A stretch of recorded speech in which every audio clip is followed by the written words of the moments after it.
How do you learn to dream again or dream um, when you're starting over, say in your 50s? I'm Colleen, I'm 58, I'm widowed.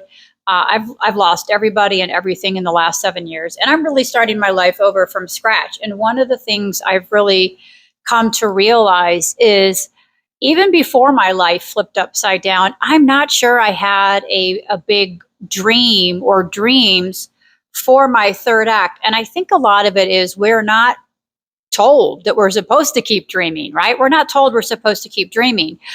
There's kind of this movie script we're given as kids, and there's all these milestones, and you go through it. And then one day you're just supposed to retire and fade off into the sunset. Like you're supposed to dream of doing nothing, in a sense, of not working, when in fact that's not reality. For one, most of us will need to continue working. But even beyond that, we have this whole next life ahead of us, this entire next life ahead of us. It's 2025.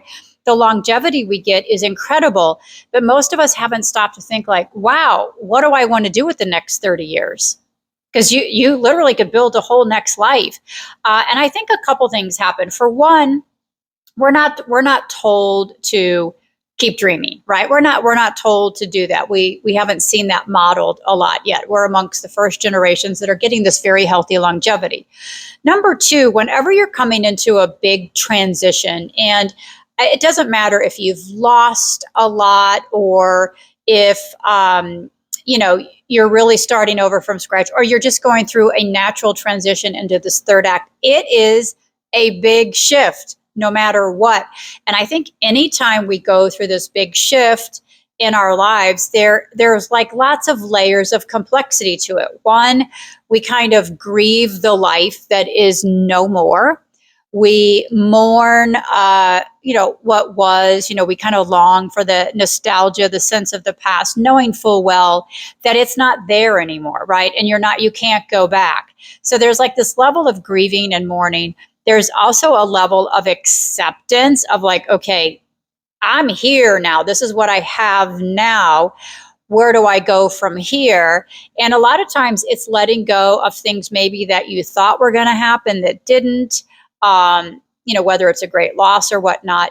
But there's a level of acceptance. And then it's at that point, I think we can be like, okay, what comes next? What can come next? And then I think what happens, what I have been doing, what works for me, is you kind of got to get, settled into who are you now and what are you working with? Like take stock. What are the raw materials you're working with? And then allow yourself to start thinking about like, what if? Would that be interesting? Would that be something that I could get into, right? And here's where I think a lot of us go wrong with this quote reinvention and dreaming for this third act is we dream too big. Now, I know everyone says dream big or dream bigger. Yeah, we want big dreams. But the truth is, I feel like we live in a day that everything is sensationalized, everything is epic. And then we look at our own dreams sometimes and we're like, oh, that's not very big. So it can't count.